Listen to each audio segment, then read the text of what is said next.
आज से 3-4 महीने पहले मैं खारादर से नेवल कॉलोनी वापस आई थी अपनी अम्मी के घर, क्योंकि मेरे घर में हो रहा था रेनोवेशन का काम जो कि अब तक हो रहा है। वहाँ से जब मैं आ रही थी तो मेरे दिमाग में बस यही चलता था कि मैं उस तरफ जा रही हूँ, वहाँ पता नहीं मुझे ऑर्डर्स आएंगे कि नहीं आएंगे। बिकॉज खारादर एक ऐसी जगह पे जहाँ से हर एरिया बहुत करीब करीब पड़ता है और डीसी भी तकरीबन नॉर्मल पड़ती है, बहुत और ज़्यादा भी नहीं पड़ती। कुछ ऐसे एरियाज है जैसे मलील लांडी, वो बहुत दूर पड़ते हैं।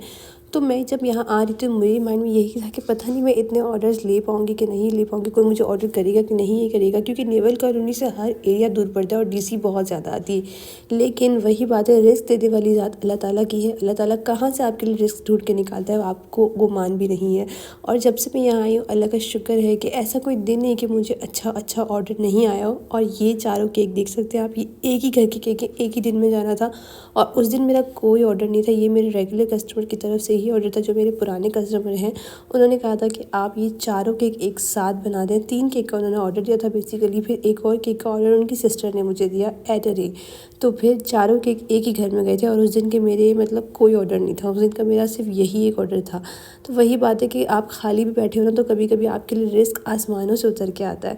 तो कुछ इस तरह की चीज़ें भी हो जाती है। तो जो भी होम मेकर्स मायूस होते हैं कि हमें ऑर्डर्स नहीं मिलते, हमें जो है हमारा एरिया सही नहीं है, इस वजह से ऑर्डर नहीं मिलते, तो ऐसी कोई बात नहीं। देखिए, रिस्क देने वाली बात अल्लाह ताला की है। आपने बस अल्लाह ताला पे भरोसा रखना है और अपनी मेहनत को जारी रखना है, अपने काम को जारी रखना है, अपने कभी भी पीछे नहीं हटना। मैं यहाँ पे जब आई थी मैं सोच रही थी कि मेरे पास ऑर्डर्स कम होंगे तो मैं वीडियोस बना लिया करूँगी, रेसिपीज़ बना लिया करूँगी।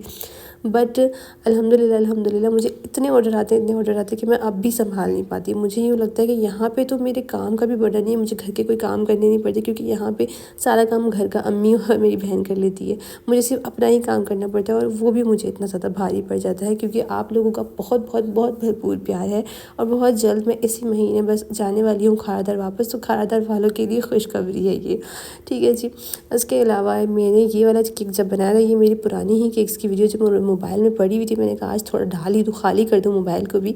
तो जब मैंने ये केक बनाया था ना, कस्टमर को इसके स्ट्रोक्स बहुत छोटे लग रहे थे ब्लैक वाले, तो कस्टमर सेड कि इसको थोड़ा ऊंचा कर। तो मेरा बिल्कुल दिल नहीं चाह रहा था इस केक को दोबारा छेड़ने का, क्योंकि बहुत मेहनत से बनाया था और बहुत प्यारा भी लग रहा था।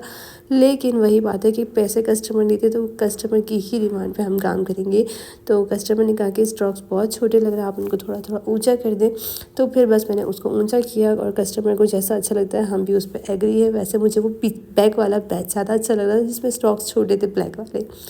और इसी केक को देख के मुझे एक और न्यू कस्टमर ने मुझे ऑर्डर दिया था, जो कि बिल्कुल सेम टू सेम चाहिए था। उनको बस ब्लैक की जगह हर चीज़ पिंक चाहिए थी। तो कुछ इस तरह से बनाया था और ये इतनी जल्दी में बनाया था, कस्टमर बाहर खड़े थे और मैं उनका उस टाइम पे इस केक की शूटिंग कर रही थी। तो ये होती है हमारी कुछ हरकतें। और इन कस्टमर के 2 एक साथ केक थे। ये कुछ पुराने केक्स की वीडियोज़ थी जो मेरे मोबाइल में पड़ी हुई थी, तो मैंने कहा कि आज हाथ के हाथ खाली कर देते। और जो कस्टमर्स मुझे ये कहते हैं ना कि अच्छा फ्लेवर कौन सा है, आप हमें रेकमेंड कर दें, तो मैं बिल्कुल भी नहीं कर पाती। क्योंकि जब मैंने इन कस्टमर को केक दिया था, इसमें एक पाइनएप्पल और एक चॉकलेट केक था और चॉकलेट फज से ज़्यादा उन्हें पाइनएप्पल अच्छा लगा था, इसलिए हर किसी के टेस्ट बड्स अलग होते हैं। आई होप कि आपको आज की वीडियो अच्छी लगी होगी। Thank you so much. अल्लाह हाफिज़।